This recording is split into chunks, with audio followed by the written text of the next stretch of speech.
war. We like war. We're a warlike people. We like war because we're good at it. And you know why we're good at it? Because we get a lot of practice. This country's only 200 years old, and already we've had 10 major wars. We average a major war every 20 years in this country, so we're good at it. And it's a good thing we are. We're not very good at anything else anymore. Huh? Can't build a decent car, can't make a TV set or a VCR worth the fuck. Got no steel industry left, can't educate our young people, can't get health care to our old people, but we can bomb the shit out of your country, all right? Especially if your country is full of brown people. That's our new job in the world, bombing brown people.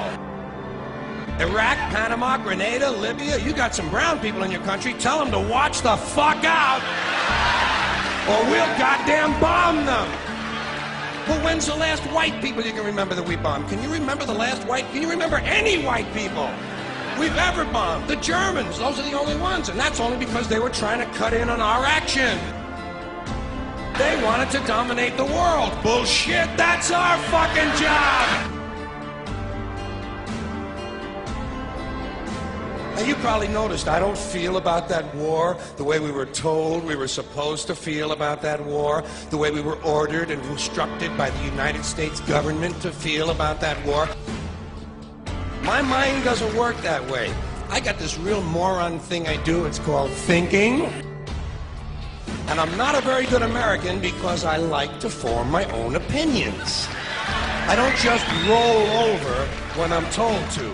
Sad to say, most Americans just roll over on command. Not me. I have certain rules I live by. My first rule, I don't believe anything the government tells me. Nothing. Zero. Nope. And I don't take very seriously the media or the press in this country, who in the case of the Persian Gulf War were nothing more than unpaid employees of the Department of Defense, and who most of the time function as kind of an unofficial public relations agency for the United States government.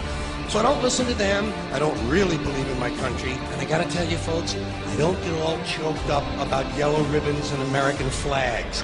I consider them to be symbols, and I leave symbols to the symbol-minded.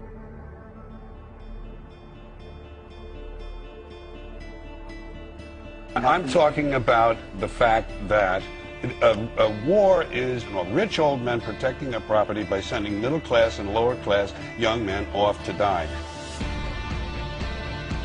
Forget these foolish elections. The owners of this country don't care about the poor in general. The owners of this country, what are we going...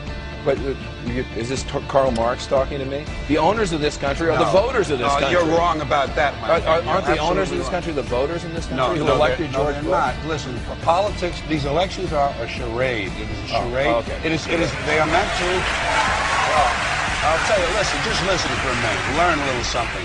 The elections and politicians are in place in order to give Americans the illusion that they have freedom of choice. You don't really have choice in this country.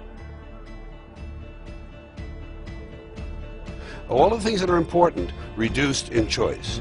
Newspapers in a city, how many? Used to be 3, 4, now it's 1 or 2. They're owned by the same people, and they also own a radio station. Give these people a voting day every year so that they'll have the illusion of meaningless choice. Meaningless choice, that we go like slaves and say, "Oh, I voted." The limits of debate in this country are established before the debate even begins, and everyone else is marginalized. They're made to seem either to be communists or some sort of disloyal person, a kook, there's a word, and now it's conspiracy. See, they've made that something that should not be even entertained for a minute, that powerful people might get together and have a plan. Doesn't happen. You're a kook. You're a conspiracy buff. Conspiracy buff.